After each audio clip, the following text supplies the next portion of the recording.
The guy that made this, was this the dude that was harassing Buzz Aldrin that got punched in the face? Yes. Yeah, we're talking about that guy. I wish I could punch him in the face more. I wish I could punch him in the face more. So yeah, audience, we hate this guy, and after this episode, so will you. Welcome to Failure to Launch. We had a pretty large bang associated with the caution and warning now. Okay, as we have an apparent serious oxygen leak. 4, 3, 2, 1. Houston, we've had a problem. He's in a roll and he can't stop it. Performing an evasive maneuver. Okay, Houston, we've had a problem here.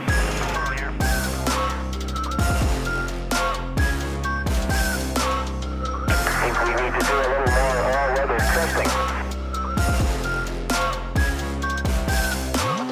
Welcome to space.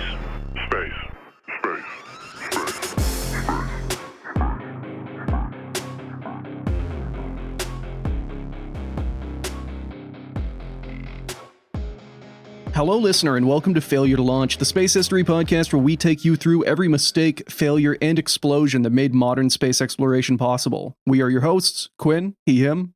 Chris, he, him. A punished Chris, he, him. Oh, buddy. I have it in my script here where like, oh, how are we all doing this fine, Saturday? I'm doing. I know how you're doing, and I know how I'm doing. I know how we're all doing. But for the sake of the parasocial relationship that we're slowly building and injecting into these listeners' heads, how are we all doing? Trembling with rage, fear, the urge to twist my head off like a light bulb. I'm not sure if the concept really makes sense, but I feel corroded. Okay, yeah, like abraded. This movie didn't break you, it just kind of like wore you down a bit. That would make sense to me. Just dissolved some bits off there. Just and I'm all the more angry for it. Thank you. Oh, listener, today we are going to be talking about a very fun documentary. And if you couldn't see that, because I don't have my camera on, I just did massive arms up to down at my shoulders quotation marks, because this is the dumbest thing I have ever watched. And this documentary that we are going to talk about is A Funny Thing Happened on the Way to the Moon by famed Moon Hoax proponent Bart Sibrel. I never bothered to check how to pronounce it, and I'm not going to. Yay! Hooray. So, this topic is going to be a bit of a weird one. It's going to be about half history and half movie review, because we are going to start like tackling some conspiracy theory content. Specifically the belief that the American moon landings during the Apollo program were faked. Now, I am going to start us off giving a bit of historical context on the moon hoaxer community and how it has evolved over time, and then we are all going to let the brain rot metastasize, and we are going to tell you, the audience, about this very dumb documentary. Also worth mentioning right off the bat, you may have heard it in the cold open, but Bart Sibrel, whatever, this is the guy who is most famous for getting decked by Buzz Aldrin that one time. I would dare say deservedly. Oh yeah, now that absolutely. I have some context to the situation. We will cover that in detail whenever we talk about him as a person and his history, but he was like, it was self-defense. Bart was pretty clearly harassing Buzz Aldrin and his granddaughter, so I think decking him is a reasonable thing to do. Also, please don't expect this episode to be a full takedown of everything Moon Hoax. As a history show, we're mostly going to be focusing on like the evolution of these conspiracies and their impacts over time. We will talk about why some of these conspiracy ideas are dumb, but if you want really in-depth debunks of all of their dumb, like, moon proofs, you'll find some links below in the description pointing you towards experts who have dedicated, like, months and years of their lives to tearing these moon hoaxers apart. As for sources, I have a few. For the moon hoax theories, I'm going to be referring to an article by former NASA chief historian Roger Launius called Denying the Apollo Moon Landings, Conspiracy and Questioning in Modern American History. For quick debunks of the ideas Sibrel puts forward in this movie, I'll be using the 2020 edition of Paolo Attivissimo's book, Moon Hoax Debunked. And if there is anything that I would recommend people read, it is Paolo Attivissimo's book. It is free, available online, and Paolo is a really cool dude because he is not associated with NASA. He is a computer science guy who just got so righteously angry with space misinfo that he decided to become the world's expert on debunking moon hoax ideas. To give you an idea, audience, this book is a 600-page diss track, mostly focused at Bart Sibrel, and the scorn just comes through so well in this book. Even if you just jump around, read it. It will be linked below. Beautiful.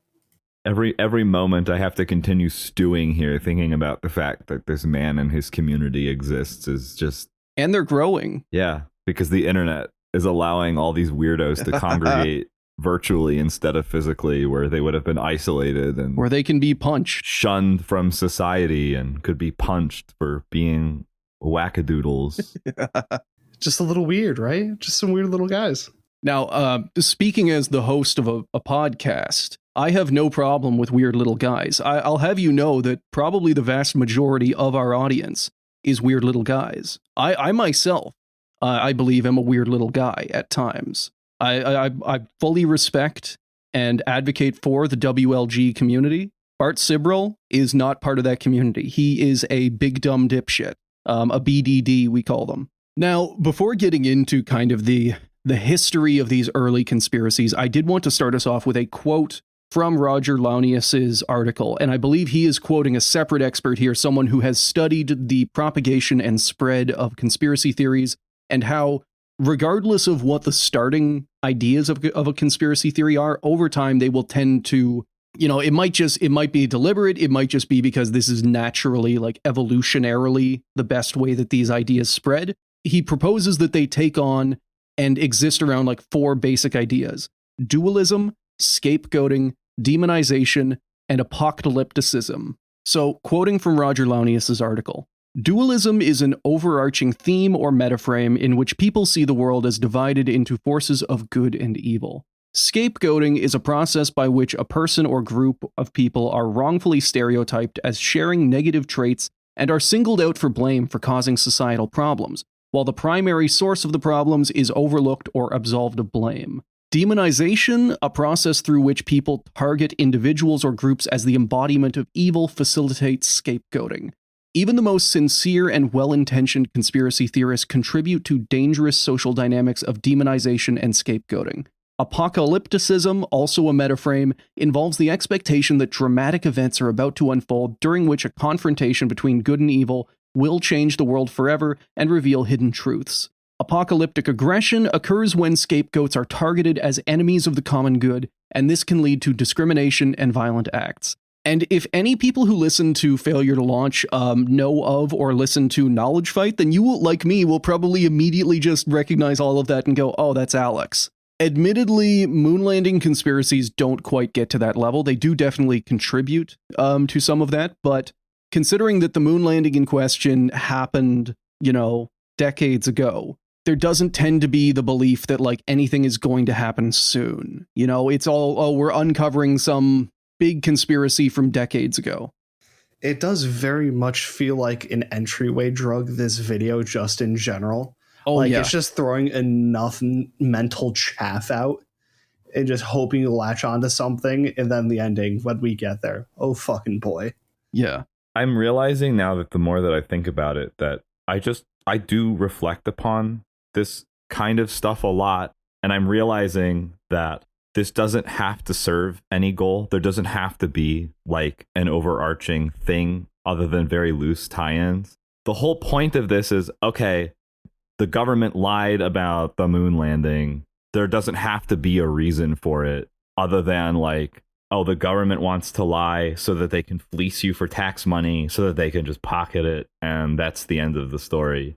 And then like the whole point being that because it's like, okay, the government lied, you should not trust the government. And that's just priming for any other future conspiracy tie-in of like, oh, well, the government can't be trusted because the moon landing was lied about. And thus, which ties into this, it ties into, it's just one more thing, like one more little bit of ammo for them to say like, well, like, why would you trust them now? They lied about the moon landing. Don't trust them. They lied about the moon landing and they had Kennedy assassinated over it so that they could cover their tracks, Not paying any heed to the fact that like assassinating the president of the United States of America is probably not the most subtle way to go about fixing your fuck ups. Now, moon landing conspiracy theories have been around since before Apollo 1 either did or did not touch down in the Sea of Tranquility. The Apollo program was a massive expenditure of money and resources, and a lot of people disagreed with the government spending billions on the space race when America had so many problems.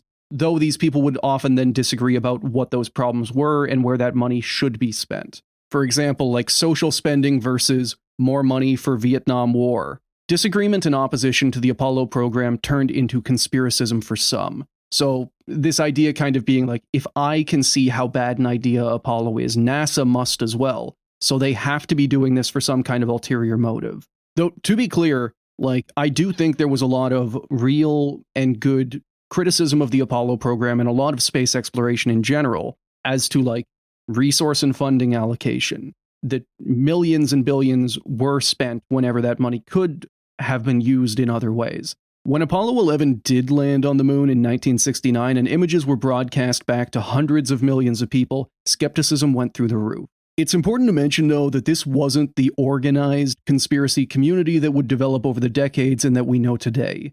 They weren't analyzing the videos frame by frame or agonizing over why the flag was moving in a vacuum. A lot of this was simply skepticism or dismissing the landings as impossible.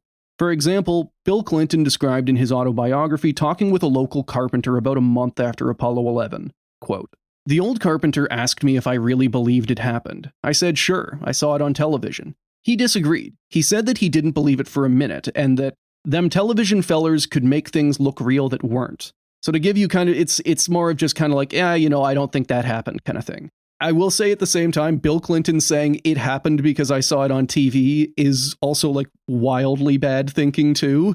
Just for the sake of that, like, I don't think NASA faked or covered up Apollo or anything, but at the same time, like, I have enough media literacy to know that that is also should not be anyone's standard of evidence. While polling showed that only around 5% of Americans living in places and cities like Miami doubted that the moon landings had happened, it was an entirely different story for African Americans, where one poll found that a whopping 54% of people, quote, doubted the moon voyage had taken place. It's important to note the difference between doubting and denying, and the poll in question was not very scientific. That said, it does still illustrate a trend among Black Americans at the time. This was due to a number of reasons, most of which boiled down to the racism being inflicted on them by society, government, all of that. First off, minority communities were massively underserved, and there was no real effort to reach out to inform them, either before or during the moon landings.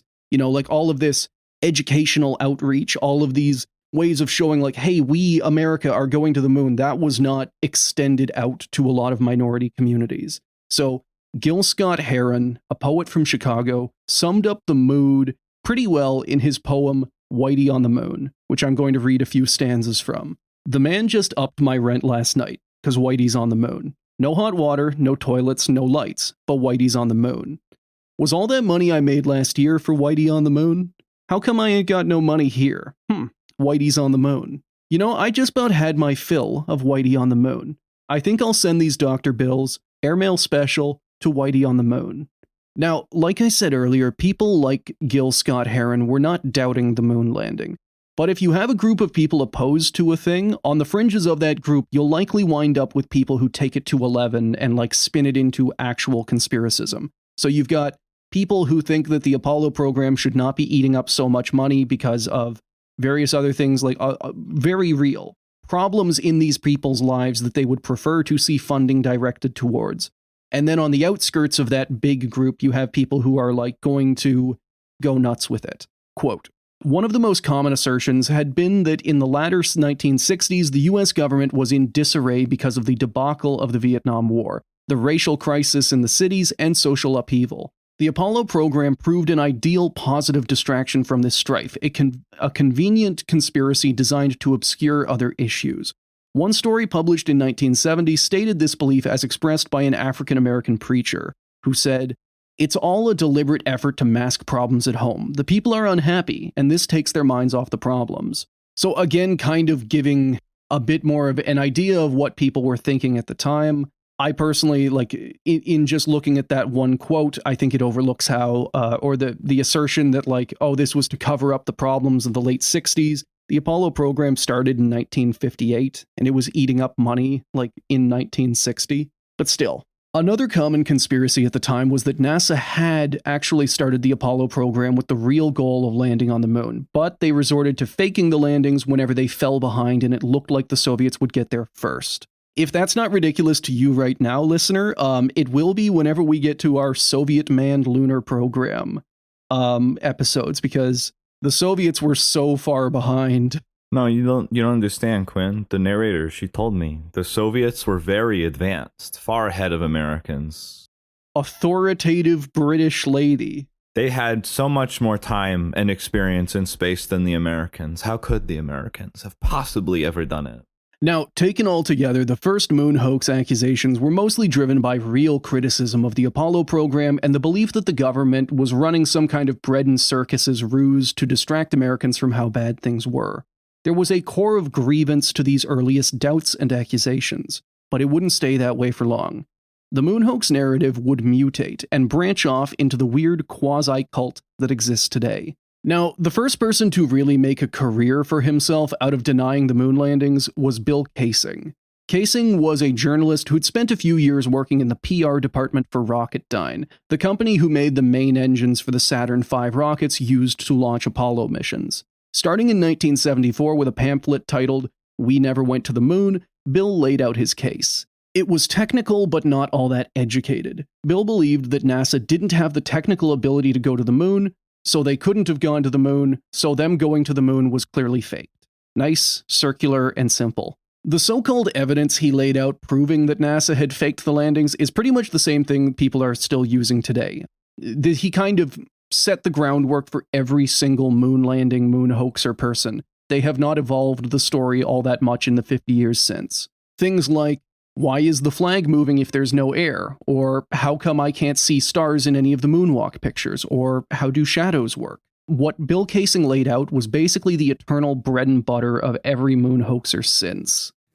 Do they forget that physics exist? They did, tragically. They forget about how a lot of things work, or they simply went into this not knowing how the universe works at all. I will say that you will very seldom find physicists or people who know how space works who believe that the moon landings were fake. It's often people who know what field of view is, or like what a fisheye lens looks like, or like what exposure is in terms of lighting. Yeah, it is generally worth mentioning that, like, Bill Kaysing within that community is viewed as an expert because he did work at Rocketdyne. But again, he was a journalist working in the PR department. He wasn't an engineer. He's not someone who is blowing the lid. He's not anyone important as far as anyone's concerned if he's just a journalist.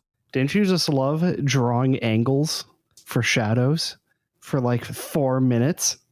And while Bill Kaysing was the first to make a name for himself by denying the moon landings, he was far from the last. Since then, dozens of high-profile and thousands of low-profile figures have cropped up, all of them recycling or remixing Kaysing's old work to, definitely this time, blow the NASA cover-up out of the water. Of them, the most famous and most successful has been Bart Sibrel, a TV commercial director who turned his media skills to churning out Moon Hoax documentaries. And so, this is how we get to the main topic of our episode. We watched Bart's 2001 documentary, A Funny Thing Happened on the Way to the Moon, and we are going to tell you all about it. I wish I could forget. Woo! I wish that I could, like, take it back. I think my mood has been, if it hasn't been clearly obvious and plain to see for all observers, that my mood is, like, irrevocably soured for possibly the next week. So, again, like I have alluded to previously, it's bigger than just Bart and the 40 minutes of my life that he wasted. It's the fact that, like, this has existed for decades, and I am exposed to people that think and act like this constantly, and it's just like, there's a part of me, it's like, oh, you gotta fix that. People are fucking nuts now, and it's like, oh.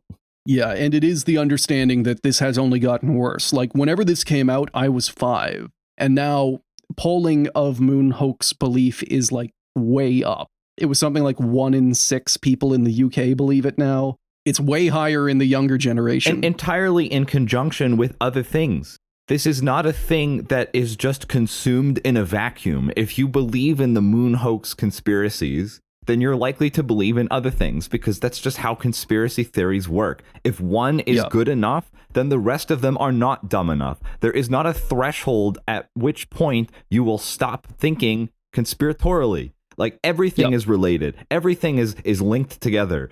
So this movie, this documentary, although I don't, mockumentary, whatever, it's stupid, I hate it. Right off the bat, it is not well edited. The video is bad. The audio is very bad. When I mentioned that, like, I had mentioned to you, like, at the beginning, it's like, oh, you know, I'm a little amateur video editor, but I feel like I kind of know a little bit more from having watched stuff than he has. When his career was in media, his career was in television editing bullshit, and it's like he made this thing by himself, and it's like, what do you do? You just jerk off in your office all day? Like, what? What are you doing? So we start off, and the tone is immediately fucked. We have a black background, some white text pops up, and that it's white text, it's a Bible quote. Is a Bible quote. And you want to know what the next transition is? A black screen with another Bible quote. And you know what comes after that? Oh, let me guess. Another black screen and another Bible quote. So now we're 3 Bible verses in to our conspiracy theory videos opening, being preachy about God to us. You know we're in for a wild ride.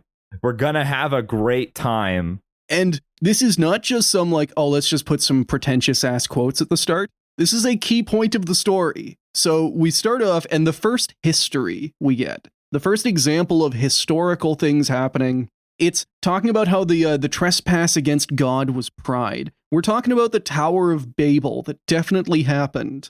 We're talking about man in all of his hubris building a tower to the heavens, and then it collapses. It's so stupid. Also, every single time, because this movie is pretentious but also stupid, they constantly use the phrase, "It is God's irony." Also, the narrator is a severe British woman, and I do actually think this was a good choice because it does actually go a long way to making this movie sound less stupid. She sounds very authoritative and direct. It is God's irony. I shouldn't do you'll be able to hear it in a second. So, Tower of Babel. Humanity trespassed against God. They were too prideful. Smited down.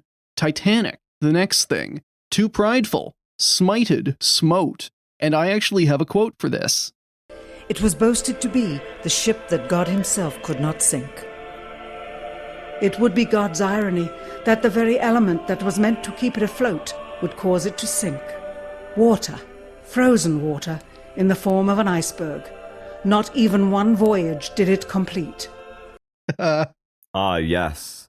Because one guy who was probably also Christian or Catholic said the word God in a sentence when describing the unsinkable vessel. Thus is the tie-in to everything. That's the thing that I hate the most about like this confirmation bias attitude of conspiracy peddlers is like, you have to be so careful about what kind of words you use because they're going to digest that and tell you like, oh, well, Bill, of course, Bill Clinton, president of the most powerful nation on earth, would say, trust the plan. In the TV. I saw it on TV, so it's got to be true. I don't know. I hate that. I hate having to do that for myself. Like, it's just like. For example, Roger Launius, the former chief historian at NASA who went to work for the Smithsonian after, I believe, whenever he wrote that article that is like, hey, Moon Hoax is stupid, all these Moon Hoaxers were like, just little old us? Why is NASA sicking their attack dog on us? Clearly, it must mean we're right. It's just the ever-present and ever-constant element of the goalpost is constantly shifting, and the foundation that the entire like belief system is built upon just moves constantly. Like dualism, they're all powerful and evil, but they're also stupid and intentionally showing their hand because they're just hubristic and we're good and not evil, so like we're not going to counter hubristically behave. Also, I do just need to note that like as far as the preachy pretentious dialogue, just the fact that like it is God's irony that water makes a boat go up, but it can also Make them go down. You don't understand. The forces of nature are ever present and unknowable because that's God's power. It's not man's place to understand it. So yeah, to give you an idea of where this documentary is going, we have been presented with 3 Bible quotes and then 2 examples of people pridefully trespassing against God and being struck down. Also, yeah, definitely God destroyed the Titanic. This is provable and what this documentary is going with. So we then get into a little bit of like its own historical context, and the historical context that it wants to give is that like the space race is over. The Soviets are like eons ahead, decades ahead. They have done everything. They have spent 500% more time in space. And speaking as someone who has researched the Soviet space program, that was simply not true. They were ahead in like the early 60s, and then they rapidly fell behind. The Soviets were behind in like 1964, let alone 1969 when the Apollo landings happened. The entire kind of idea of this movie is that the only way America could get ahead of the Soviets was to fake the moon landings. And then presumably just not ask what would happen after, because if you fake to get ahead, then you're not actually ahead, and presumably the Soviets would just keep conquering the cosmos. But yeah, we also get a weird scene where, in talking about how successful the Soviets were, they also just lie and say that the Soviets got the first sample recovery. And in June of 1969, they launched an unmanned probe to the moon to retrieve the first soil sample from another world, just 1 month before Apollo 11. That probe actually crashed, and their follow-up would be the first robotic sample recovery. We talked about this last time whenever we were talking about the Luna program. No, America did the first sample recovery. Hearing that clip reminded me of something else that I made a note about. Also the Heavenly Choir. Yeah, since we were not going in any particular order at this point through my notes, there's basically like 1 or maybe possibly 2 different musical pieces to play the entire 46 minutes of this video. Yeah, you get a Heavenly Choir at the start, and then you get a kind of like the ominous strings. Yeah, ominous strings is like, that's all he had. Yep. License-free music didn't exist in 2001. Yeah. Just just a minor quibble. Another thing is that if this sounds scattershot to you, audience, it's because there's no sections, there's no thesis statement. They just kind of talk. They just kind of talk about things. This is basically a proto-podcast because their arguments are like interspersed at the start, at the end, all over the place. There is no clear... I mean, maybe it's by design, because if there had been a clear, this is what we think happened, they would be much easier to shoot down. That's true. Yeah. It's kind of hard to get them for anything. Because again, like, you could call them out on one thing and they'll just shift the goalpost to, no, actually, we meant this instead. Yeah. So this has been presented as the Soviet Union is so far ahead. The only way NASA can possibly catch up and beat them in the space race is to cheat. This is the greatest government conspiracy of all time. Yeah, my eyes about rolled into the back of my skull when I heard that. Yeah, I'm just, the question, again, that I beg the question the entire time. Just to like, I humor you, to what end is this the greatest government conspiracy of all time? Like, to what end exactly?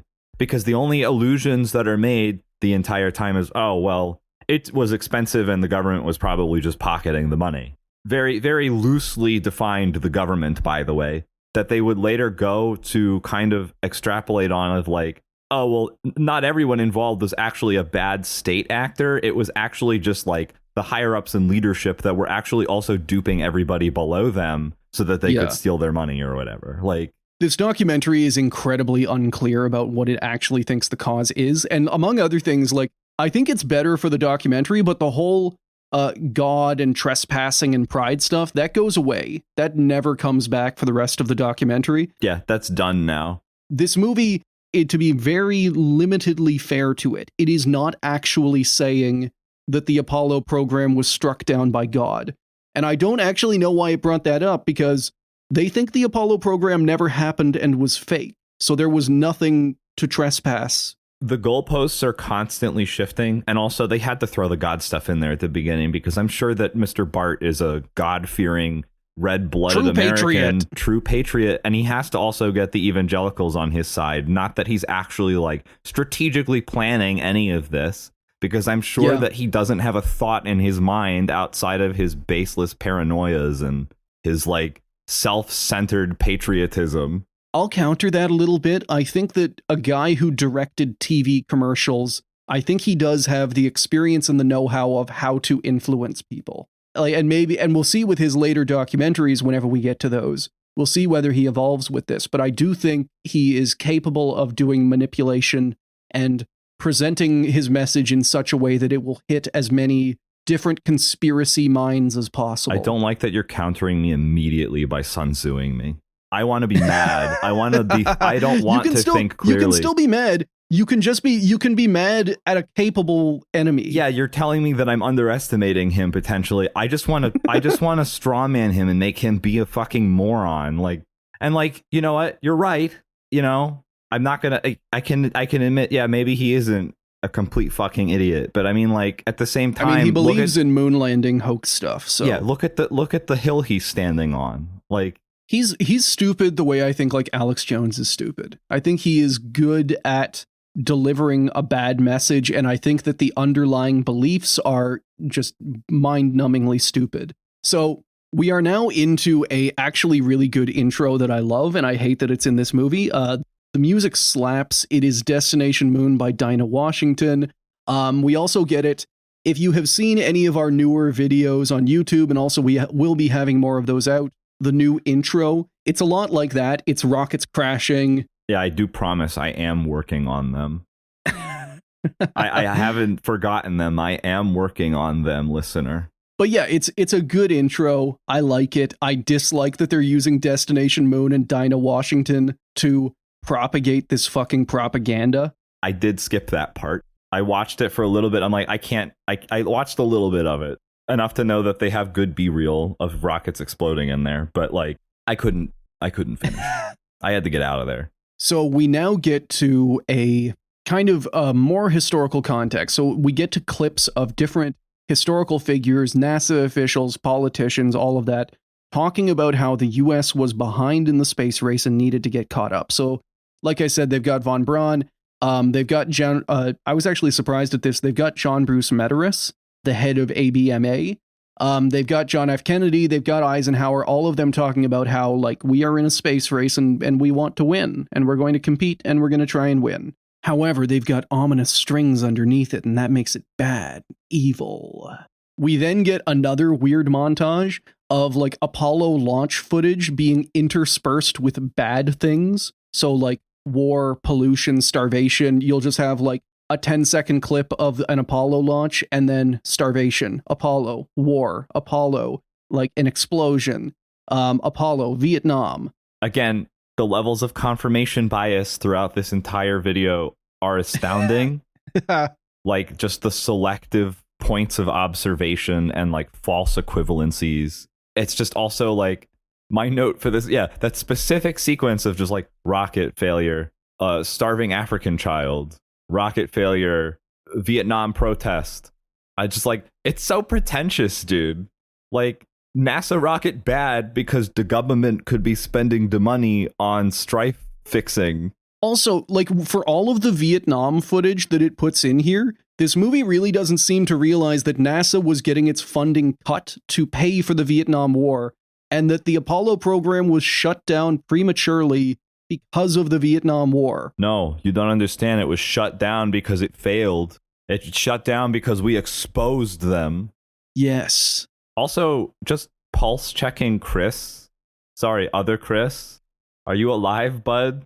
I'm here. Just making Okay. sure. You, I suppose we've traded places this episode, because normally you're the one who's going and info dumping your special interests, and unfortunately my special interest is just the counter, having to be in an ever-present state of like heightened awareness to like parry any kind of. We also get, as this is going on, there's a lot of little, I wouldn't call them arguments because there's actually nothing to back them up. They're more just kind of like snide insults. It's nothing but verbal chaff. That's all this film is at its heart. It's just throwing out enough decoys that maybe you'll fall for one and then get, tricked into, here I am, 20 years later on J6. Yeah. Going to J6 exclusively so I can overthrow the government and prove that the moon landings didn't happen. So you can get the unedited footage, yeah. You know that everyone there, that they had different reasons for doing what they were doing. So here's an example of one of these little insults that doesn't actually prove anything, but to the right person, I do think this could actually be convincing. 20 years later, and years behind schedule, the same space program couldn't put into Earth orbit a telescope with a lens that focused. And yet 2 decades earlier, a mission 100 times more complicated worked on its first occasion. Define 100 times and also define having to do everything remotely with something that was built not completely correctly on the ground. Funny thing. Well, no, it's just NASA has fucked up before. Therefore, how could NASA not have fucked up? Checkmate. And again, I think this is stupid, but I am an engineer. Consider myself reasonably well informed on this. I think that to a person who is not well informed on space stuff, or to the people who are moon landing doubters as opposed to deniers, I do think that kind of basically ad hominem against NASA could be effective. And that's why I think this is kind of I don't want to say dangerous, but worthy of being countered. They include enough information to make it sound credible, but leave out all of the context background factors. Yeah. It is factually, it's stupid. As propaganda, I think it is significantly more effective. But yeah, also just wildly dumb. So we finally get to our first reason why they think the moon landing could not have happened. It is worth mentioning that this movie, it gives reasons why they think it was faked, and then they also give reasons why they think it was impossible. And there is no real correlation between the two. They think that the moon landing was faked so that NASA could beat the Soviets. They think that the moon landing was impossible because Earth is surrounded by the Van Allen belt. And as we all know, the Van Allen belt is pure white-hot plasma that will cook anyone or anything that goes through it. You will get immediately 1,000 rads Fallout 3 style, and you're dead. You will immediately push the AZ5 button and then die instantly. Weird that the Apollo systems had that. Has the Chernobyl button. It's so weird how everything just works that way. Everything connected. Yeah. All related. Perfectly all lining up exactly the way I want it to. Spherically, if you will. Accidentally rotating and hitting the suicide button by accident. So this is the thing that is always interesting with these kind of moon hoax things, is that the movie does not attempt to prove or present any kind of data to tell you that the Van Allen belt would instantly kill an astronaut. This is merely presented as fact, and then they build proof off of that later. This is despite the fact that we know the Van Allen belt is not lethal. We know that traveling through it, the time it takes to travel through, would give you 1/500 of a lethal dose of radiation. It is definitely something that astronauts need to be careful of, but it's not going to kill anyone. But Quinn, they don't have heavy lead shielding on their pod to protect them. They also make the argument that they would have had to launch with shielding on the pod. And that would have been impossible, despite the fact that it did have shielding, just not being made of lead. Watch out, it only had 1/8 of an inch of aluminum. Oh. Whoa. What was the shielding that they had on it? I don't actually remember off the top of my head. Faker, what kind of material. Can't even tell me. Faker. He's lying. He's all lies. You couldn't just immediately counter-argue what I was bringing up? Liar. You are pathetic. You are weak. A supposed expert would be able to answer that question immediately. Wow, Mooner. So, going off of this radiation level idea, they also pretend that this is why... Okay, so this is very stupid. The movie pretends that the Soviets did not have a manned lunar program, despite the fact that just a few minutes earlier, they said that the Soviets were ahead of them in the race to land people on the moon.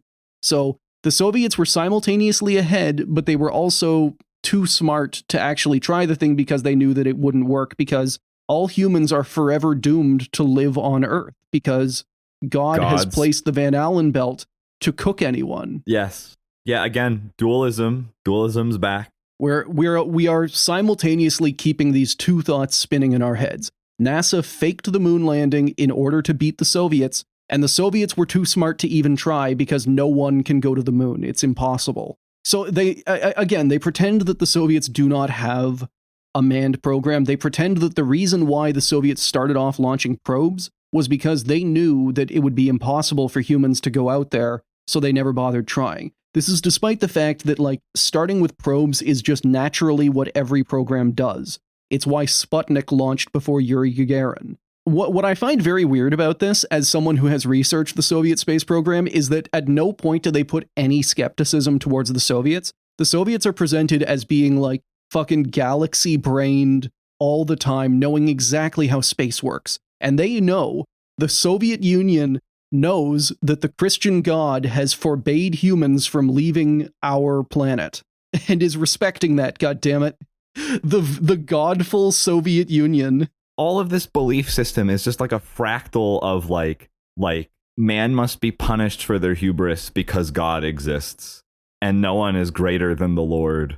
And it's like this monolithic government entity that is so much greater and more powerful than I'll ever be in my entire life is terrifying, and I can't understand it. It's unknowable because it's so huge and complicated. However, I can simplify that by just saying that they're all evil and bad automatically, and that I am good because I'm the solipsist here. Only I know what is real because I know I'm real, and I know that God exists because arbitrary reasons. So I do think that you might be putting some words into Bart Seibel's mouth there, especially because we will inevitably, and we have already debated this, of like, I think he just threw the God stuff in to try and like rope in some people just to make this as appealing to conspiracy minded folks as possible.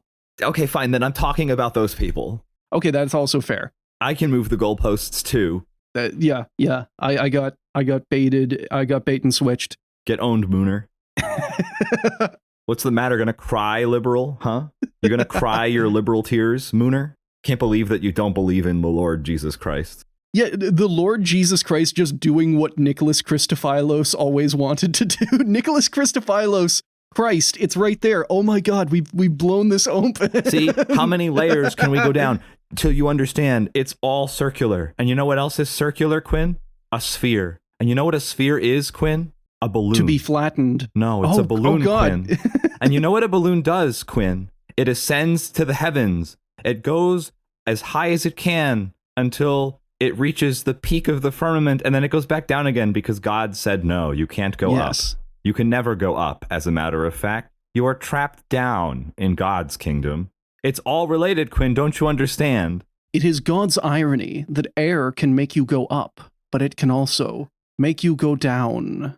Dude, my brain is like a pretzel, but one of like the really intricate ones that kind of looks like a brain. I saw a picture, sue me. We are now introduced to the idea of a ruse. Audience, sometimes people lie, and sometimes governments lie. And that means that everyone is lying to you forever. I keep thinking about this, and I feel like the fact that I am continuing to go on like manic rants on our show about this, about what is essentially like an unsubstantiated introspection loop, to be told by you and get slapped in the face like, you know, snap out of it, see? And then it's like you're like, I have the facts and info actually that paints the picture how it really is. And it's just, I don't know, I'm in the introspection loop and I feel like I have stared into the void and the void has stared back and I am lost. And that void has a British lady's voice. And that void has a name. Bart. So basically, we are shown a couple of different examples of ruses happen. So before we were shown examples of the Tower of Babel, and then we were shown the Titanic, and obviously Apollo is the third in line. We are now shown examples of, prior to the Normandy landings in World War II, the Allies kind of bait and switched. They set up a fake army at a different part of the UK to give the Germans the idea that they were going to cross over there. We are then shown the Star Wars program. So Star Wars, what we will talk about, SDI, the Strategic Defense Initiative, was a Reagan-era idea to militarize space and create like an orbiting missile shield. that would shoot down Soviet ICBMs and basically give America like free reign to nuke back. So this was in reality a colossal failure, but the movie claims that it was a success in the goal of tricking the Soviets into wasting money and taking down the Soviet Union, which is like a kind of cope explanation that I've heard used and is not true whatsoever. So we have our two examples of ruses that have happened. Therefore, Apollo is the ruse. Apollo is also a ruse. So we've like sometimes lies happen to trick people. So therefore, Apollo was a lie to trick people. Lies are bad unless our guys are doing it, then they're good, actually. I also have no info on Bart Seibel's political affiliations. I don't feel like checking. I'm just filling in the blanks from what I know, from who I have seen, who says and behaves in similar fashions. Like, also, in the explanation of this, they do say that Apollo 1 was martyred for the cause in the goal of making their propaganda more effective. So I guess Gus Grissom's son was also part of the hoax then, because clearly Gus Grissom went into this knowing that he would be martyred for basically engagement. I fucking hate this movie. Yeah, I mean, we're not done. we're getting there, but we're not done, and I'm already feeling like I'm insane. I already feel like I'm not valid and going like losing my mind in the recording studio right now. Like, and then we have to turn this into something public, and then the viewers will listen, and they'll probably sympathize with me at least. But like, I don't know. There's part of me that's just I don't know. I just feel insane and invalid. So further dumb claim.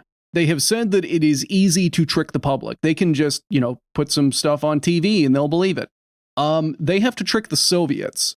So the mission that seems to have been launched, according to this documentary, it is never laid out completely, I think, again, because that makes it more effective and more able to, appeal to different people. What they seem to have laid out is that Apollo 11 was launched into low Earth orbit, and then it stayed there. And then it came back and landed. And meanwhile, fake transmitters that were launched and landed on the moon, they sent out transmissions to simulate that the moon landing was happening. That way the Soviets would be able to pick them up. I forgot about the fucking fake transmitters. God. It also says that the Apollo module was stealthed so that Soviet radars wouldn't be able to pick it up in low Earth orbit, even though this is the 1960s. There's 100 things up in orbit, and everybody is able to track them 24/7. They would not have been able to hide something in orbit. And again, the goalposts just constantly shift. First, it's it never happened at all. Then it's it did kind of happen. They just faked some things to they actually made it all the way out there. They just didn't land on the moon. Yeah, you're supposed to be in the masterclass of mental gymnastics. I also love that they're they bullshitted to the Soviets, the undisputed kings of bullshitting. Are you saying that you weren't doing frontal lobe curls in the gymnasium? Come on now, you got to get out ahead of them. You also made a good point earlier, Chris, that the story has changed continually throughout this movie. At first it was, NASA was pulling this hoax on the American public and the world. But now it has evolved to the point where specifically 5 people at the top of the government are tricking NASA. They are tricking Houston Control. So what the movie alleges is that they have some audio recordings. They have some audio recordings going back and forth between Apollo 11 and Houston, Mission Control on the ground. And they claim that there is a third transmission in there. So they claim that Apollo 11 had been talking to this third party, whoever they were, and that Houston was unaware of them. And that Houston interrupted this conversation. They just kind of joined the line. The astronauts went silent. And then whenever Houston asked the astronauts a question, the third party got on the mic and said, talk. That is also the quote. The quote is just talk. Yeah, dummy, you gotta speak. Come on, bro. I just want to talk. So we have this scenario where Houston calls in, they interrupt a conversation. The conversation goes quiet. The person in Houston hears a voice they don't recognize go, talk. And then Neil is just oh, hey Houston, how you doing? Sorry, it was just, Now, in listening to this, what it shows on the video, it's just the other people in the capsule. It's very clear that the audio of both Neil and the person saying talk are in the same capsule. They are not talking to a shadowy third-party government organization that is then stupid enough to put themselves on mic. But the key to any conspiracy is that the bad guys have to be incredibly smart and incredibly stupid, so why the fuck not? Fuck, I hate this. So, we've tricked the Soviets. Apollo 11 is now in orbit. We now get a couple of, moon proofs. These are different things. Most of these come out of Bill Casing. They are pretty reheated. I guarantee you anyone even remotely familiar with space will have heard of these and will have seen debunks of these. These are the ever classic, why is the flag moving if they're in the vacuum of space? How could that possibly happen? There's the, look at these shadows. Notice that if I draw these lines, then it looks like the shadows are going in different directions. Clearly they had, professional stage lighting. They also have a picture of a rock that looks like it has a C on it, and the idea is that this is a prop that someone just pointed the letter up at the sky for some reason. You have to be careful about what you do when you're cleaning up photos at NASA, because somebody could misinterpret you trying to make an image that is legitimate look a little bit nicer as they faked the whole thing. Also, again, I'm sorry. This was previously alleged that they had duped NASA, that no one from NASA was involved in this, that everybody at NASA, at Houston, at JPL and whatever, they did not know that this was being faked. So was this entire fake being done by the 5 people at the top of the government? Who was manning the camera? Oh, Quinn, I just remembered another thing too. They, Mr. Bart mentioned that he had requested from NASA all of the photos that were taken during Apollo 13 and 11. 11. Mr. Bart asked NASA for all of the photos taken during Apollo 11, and then explicitly made mention of the fact, there are lots of photos, but there's lots of duplicates, and they're all just the photos that you've seen released in the press. And it's like, okay, well, I have a folder sitting on my desktop that has approximately just shy of 400,000 photos that were taken by the Cassini probe as it was orbiting Saturn. There's a lot of duplicate photos that were taken with different cameras and different lenses. So you're going to have some duplicates that are taken. Yeah. And you're going to have photos. I mean, it's probably different back then because the resources weren't as expansive as they are now. But a lot of the photos that I have from the Cassini probe, they're just bad. They're not good. It didn't focus correctly, or it's the camera activated weirdly, and it's kind of like a weird cutoff image, or it's just all black. It just didn't take an image properly. There's just a lot of bad bogus images in there too that have to get filtered out. And so it's at the end of the day, the images that we have are the only good ones out of all of the bunch that were taken. And the reason that there aren't more scenes and different things that had been taken photos of is just because they only have so much time up there, dingus. They have science they have to do too. They have work they have to do up there. Sorry, they didn't stop to take a long exposure footage of the fucking lunar horizon so that you could see the stars up there. Yeah, they make that point repeatedly.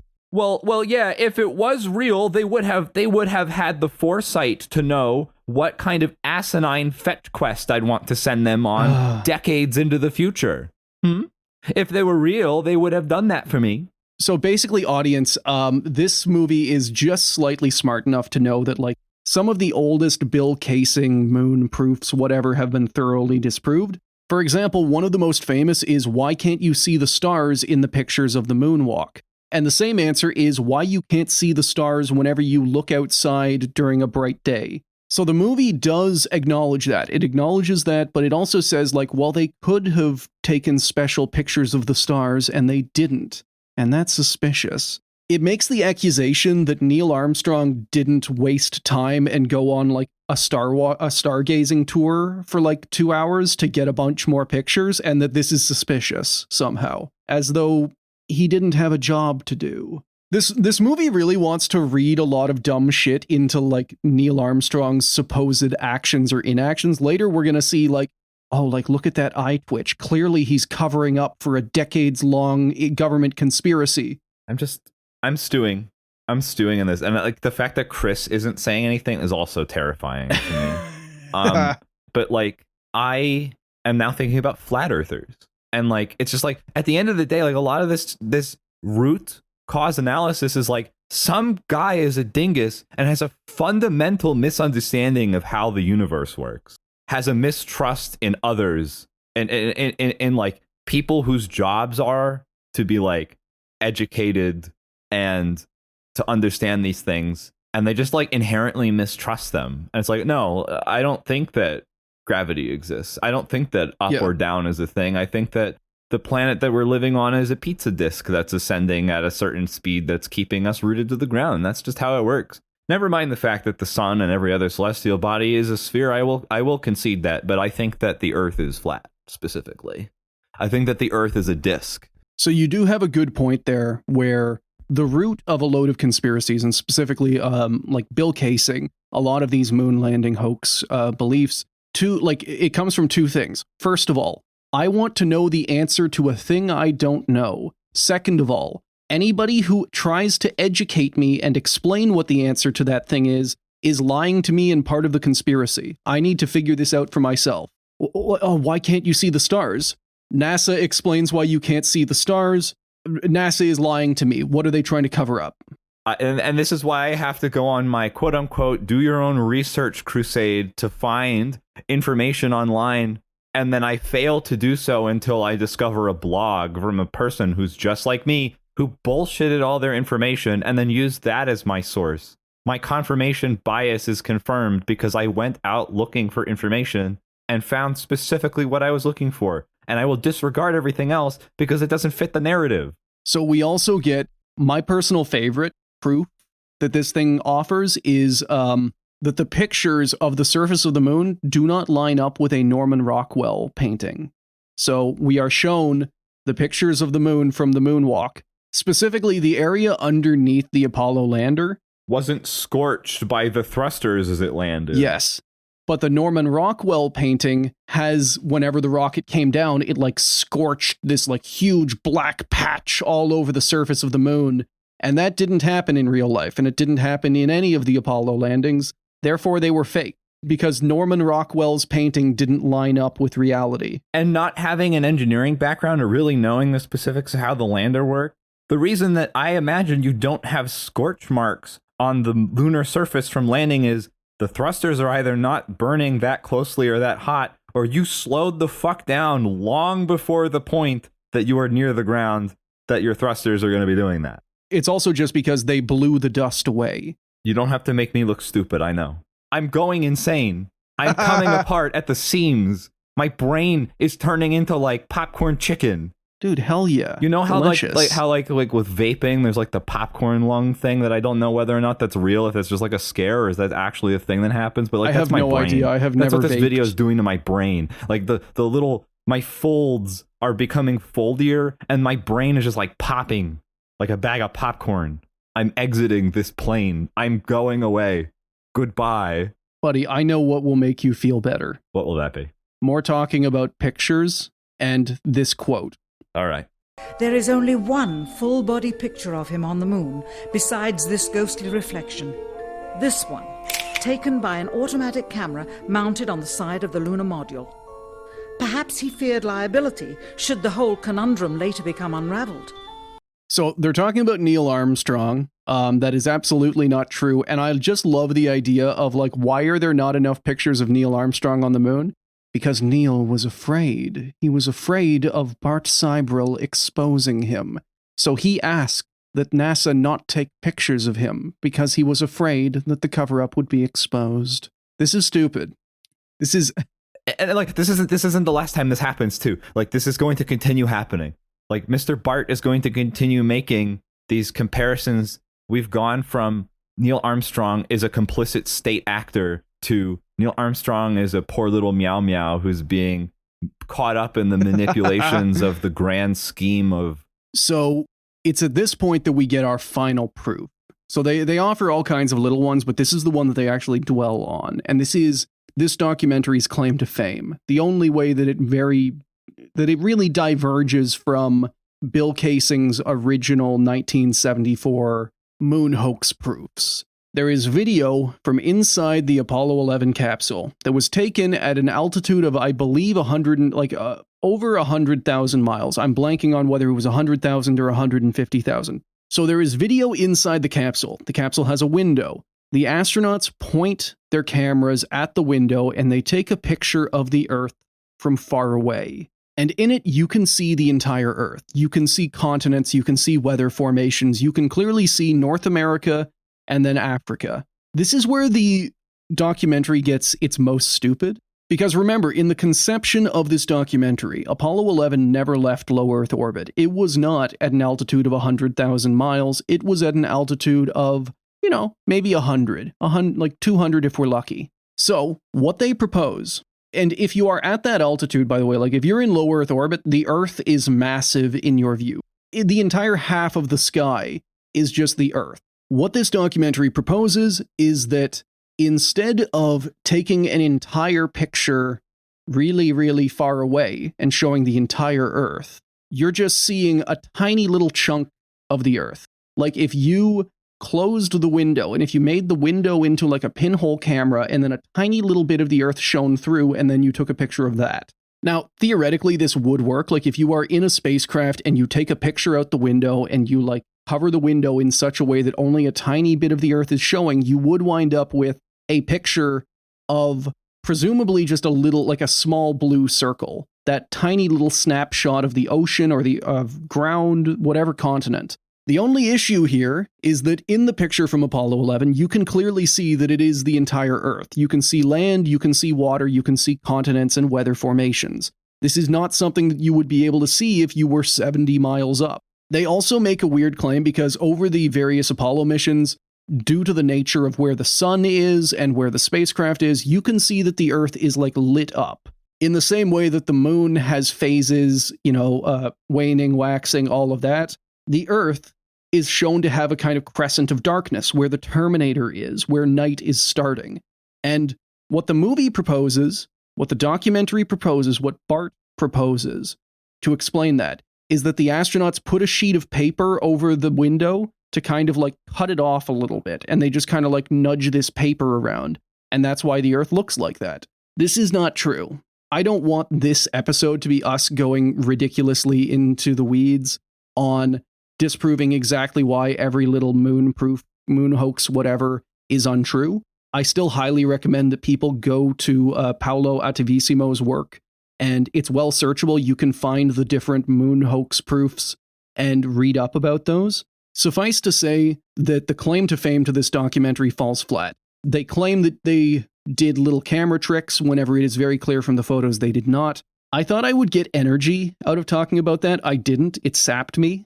I like that we have this theming sometimes with episodes where they deal with very heavy and emotionally charged topics because a disaster happened and somebody died because of somebody else's mismanagement. But this is in a different way. That's a thing that hurt because it was a sad thing and a bad thing that happened.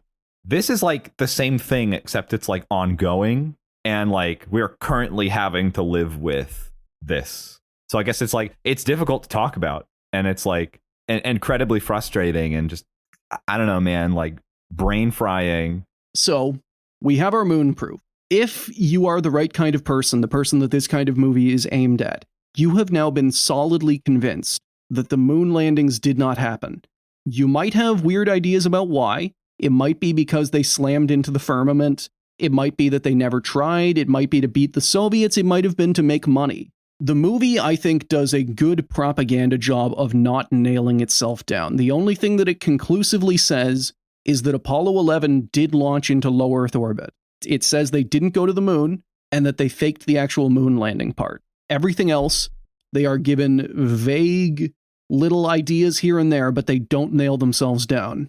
The only thing that they really nail themselves down with is the belief that the reason why no one can go to the moon is because of the Van Allen belt. And the Van Allen belt, despite what everyone has been led to believe and all of the available evidence, will kill you instantly. If you go anywhere near it, it will kill you instantly. This is why the Soviets never had a manned moon program. Brackets, they absolutely did. And this is why NASA had to fake going to the moon. Brackets, they didn't. More just kind of dumb circular logic. I have this drop for you guys. It thus confirms that the stumbling block to their success was the lethal radiation of the Van Allen radiation belts. Since the same equipment was used on the subsequent missions in the 40 months that followed, none of them could have gone to the moon. They only increased their proficiency at staging them. Also, audience, for the latter 30 minutes of this 40-minute movie, that song is the only song they play. Those kind of like ominous strings, that is just played on repeat for 30 minutes nonstop. Yeah, that is all you're allowed to listen to.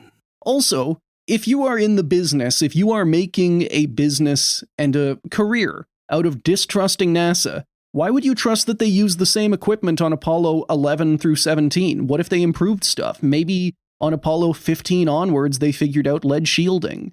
The fact that, like, you set up this proof and then just turn around and go like, well, we've proven that Apollo 11 couldn't have gone, so clearly all the other ones are bullshit. No, I'm not taking questions.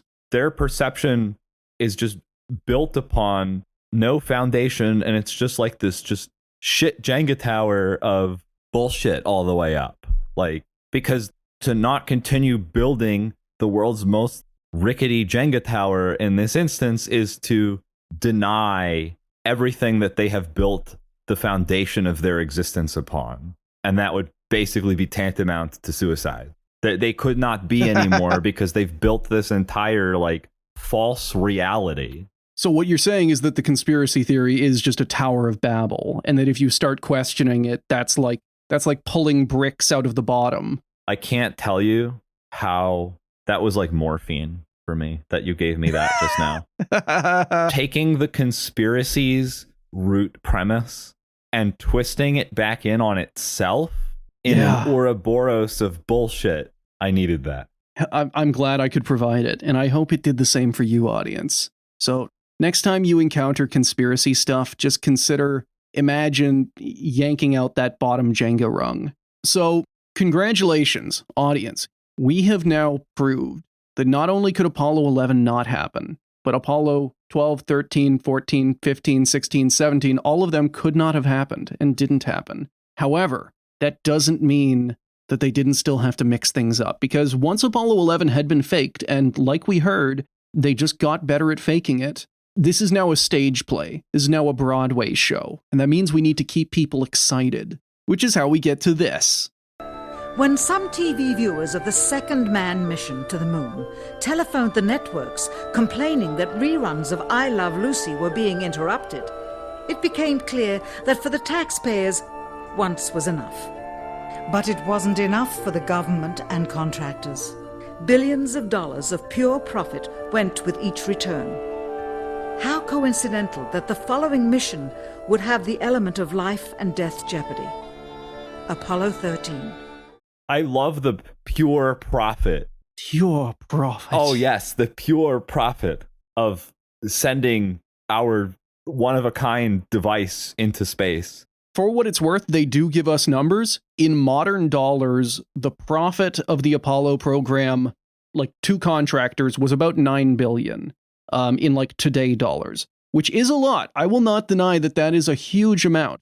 But considering that that is spread out over more than 2,000 different contractors, I don't know that that is enough to keep a like multi-decade long, like some companies just make more than that in a year. That is not, let's like dupe the entire country for $10 million. It's just not smart, like economically. I also just love like the absolutism, like the conclusiveness of my singular anecdote of somebody called in to complain about their, I'm not interested in space, I want to watch my I Love Lucy rerun. The one thing, because like, again, I don't have names, I don't have places, I don't know that this ever actually happened, but in the case of this anecdote, one is enough.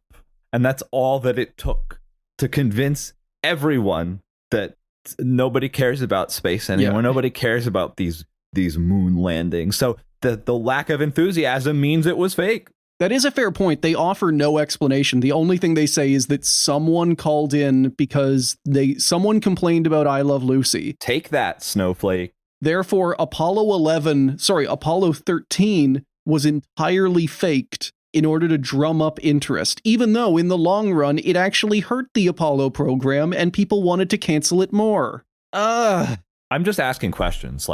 So we are now pretty close to the end of this documentary. If that is a surprise to you, listener, it's because, like I said, this thing is scattershot all over the place. There is no conclusion to this. It just kind of stops at a certain point. The last thing we get to, the movie, like I said, has done this a couple of times. It has taken Neil Armstrong's actions and attributed to them, like, what it wants to say about the other astronauts is that they are evil and that they are consciously aware that they killed Apollo 1.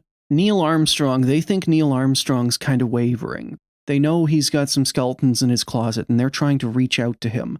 They're trying to let him know that it's okay, that he will be forgiven. And they think that Neil is trying to get his message out to us, the conspiracy crowd, to tell us that he knows and that he is begging for forgiveness. So to give you some context, audience, Neil Armstrong was famously camera shy. He did not give a lot of interviews after his flight. He mostly liked to keep to himself, which is entirely fair. That is used as ammunition by conspiracy folks that clearly Neil had regrets and wanted out of this conspiracy. So here is a quote of him talking to a bunch of children, talking to a bunch of future engineers, scientists, and astronauts, people who are promising young kids who are going to go into the STEM field and continue the work in space exploration. So I want you to listen to this and see if you can hear him crying out to the Moon Hoax community. Today we have with us a group of students among America's best. To you we say, we have only completed a beginning. We leave you much that is undone. There are great ideas undiscovered, breakthroughs available to those who can remove one of truth's protective layers. Did you hear it? Me neither. I don't live in a universe self-centered enough to have thought that he was talking about me specifically, so. But also just the fact that, like, to me and to anyone, I imagine, that just sounds like Neil Armstrong giving an inspiring quote in which he is telling kids, like, hey, we got the ball rolling. It is on you to keep it rolling. They use that as proof that Neil is reaching out to them. And then they offer him amnesty. They want to, because these astronauts, these Apollo guys, they're all getting old. They are starting to die. And this is in 2001. They need to get some deathbed confessions. And what that means is that they need to ensure these astronauts that they will not be tried and executed for their horrible, horrible crimes. Perhaps as citizens, we should offer amnesty for this and other crimes of history, for facts from those involved, before the truth perishes with them. So Bart, through this narrator, gives his final spiel for this movie. And it is worth mentioning that he believes through this, we've gone back and forth about whether we think, like, oh, this is only made to make people doubt so that later stuff can, like, lead them down the rabbit hole. At the end of this, Bart pretty clearly lays out that he believes he has blown this entire conspiracy wide open, and that all of this is, like, the moon landings are not only faked, any moon landing is impossible. And then, like how at the start, the random, like, Bible quotes kind of came out of nowhere and didn't interact with the rest of the story, this hits us right at the end. Perhaps someday soon, with the uncovering of this footage and its meaning, the true patriots of America will rise up or come forward. Dog, this was in 2001. This was in 2001.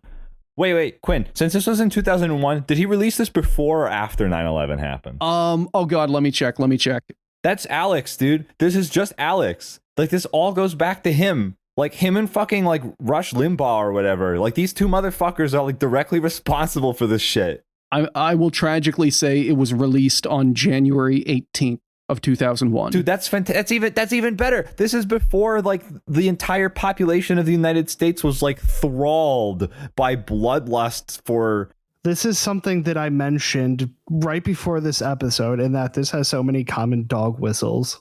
that just got wrapped into the just general sphere of insanity. Like it's so weird to look back at this and hear the phrase "true American patriot" in 2001. It's not 2014. It's not 2016. It's not 2020. It's in 2001. True patriots will rise up. It's just like, also, like doing an armed revolution over wanting to see the Moon Hoax set. I don't know if I would charge a machine gun in order to see the moon landing set. I might, because I'm like a space nerd, but like trying to convince the average Joe like militia fuck to die in the barbed wire trenches for the sake of knowing, like die for the honor of Bart Sibrel. No, man, Meal Team 6 wants to go home so that they can see their families and watch football. They're not going to die. That is a startling lack of confidence in the Gravy Seals I'm hearing. So, audience, that is the preeminent Moon Hoax documentary. A funny thing happened on the way to the moon. How do we all feel, guys? I feel like I'm worse for having experienced this. Like, I knew, like, conceptually how this was going to go. I was not ever subjected to, like, the full frontal of what this was. Also, again, I keep saying it. I feel like I'm embarrassed because this has brought something out of me that I guess I don't feel like is shown to the degree that it has. I feel like I'm the emperor and I am naked. My opinion of it is that, you know, I knew going into this and through research and whatnot what we would encounter. And I have previously researched and read up on moon conspiracy stuff, so it wasn't really going to get mad at why is the flag waving. To me, I find this most interesting as a movie. Like, completely take the Moon Hoax stuff out of it and just look at it as like a propaganda movie. And I think it is weirdly good in some ways, and it is incredibly bad propaganda in others. Like, there are some decisions here that I just don't think would be effective in propagandizing to people, and I want to know why they were picked. Though at the same time, I do think some parts would be like good propaganda. That part we heard, let me play this again with like the Hubble telescope. 20 years later, and years behind schedule, the same space program couldn't put into Earth orbit a telescope with a lens that focused. And yet 2 decades earlier, a mission 100 times more complicated worked on its first occasion. Yeah, that's good propaganda because it's taking mostly legitimate pieces of information, presenting them in a way that's basically bullshit, devoid of context, and just misrepresenting what that is in order to peddle a point that is falsified. And also leaving out the very clear, like, well, how much was NASA getting funded during Apollo versus Hubble? We don't care about like looking at things in minute detail. We just care about the big picture because that's all that matters. Everything exists in its own vacuum. Chris, punished Chris, other Chris, how are you doing, bud? How's your psyche holding up? How many points are you at on the sanity meter? I've simply lost an hour of my time that I'll never be able to regain. Awesome. That is the best way to look at this. I love how soul drained you sound. Normally that's me. What the fuck did this movie do that we Freaky Friday'd our Chris's? It's just reminded me of the current state of our existence, I think, that I've been trying so desperately to avoid. I gotta pick more of these fucking movies. We gotta get Bart Sibrel on the show. You'd go Super Saiyan. No, because I'm just a kid, and compared to him anyway, you know, like, I don't know. I don't think he'd have anything of value to say to me, nor I to him. We're not getting anywhere. We're not meeting any common ground. We're not broaching any new horizons. You're not in here. person, so his face is not within fist range. Audience, thank you. I know that this has been a bit of an unconventional one, kind of like a quasi bonus movie review. We will be covering this more in depth. I definitely do want to talk through the history and the development of space conspiracy theories. Specifically, like, so maybe this has been a bit of an off-kilter introduction, but going forward, this is going to be consistent chunk of our content. Thank you for bearing with us. If you have any suggestions as far as like formatting or other space conspiracies you would like to see us tackle, let us know however you can. I'm just imagining you like reading this outro, just doing your just deadpan like host outro thing. Chris is strapped to a gurney, like frothing at the mouth, being helped by aides, and I'm like out of control. Like they're trying to put the vest on me to restrict my arms, and I'm just like screaming in the background, just like knocking things over. Just punching all of them like Buzz Aldrin that one time. I'm afflicted by the black rage, and I, Buzz Aldrin, see everyone else as Mr. Bart. Oh my god, the 40K Black Rage, except you experience the moment Buzz Aldrin fought Bart Cyberill is so fun. Audience, this has been Failure to Launch. Thank you for listening. Thank you for being my impromptu therapy session, audience. Goodbye. Thank you to everyone who has signed up to support the show. And a big shout out to all of our top tier patrons. Our cyborg cats are Boss, Charlie, Jord2, Ask Me About Trains, June, Lupe G, Matt, Spectre Cohen, and Tortilla Baron.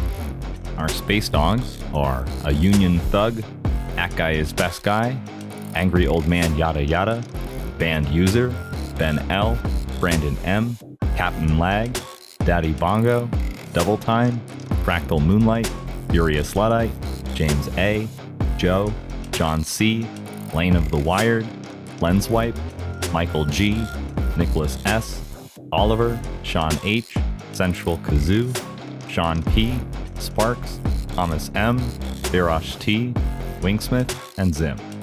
Output count 39. Thank you for listening to another episode of Failure to Launch. If you want to follow us, we are Failure to Launch on Blue Sky and FT Launch Pod on Instagram. We also post our episodes with visual aids at Failure to Launch Podcast on YouTube. All music was provided by DJ Danner.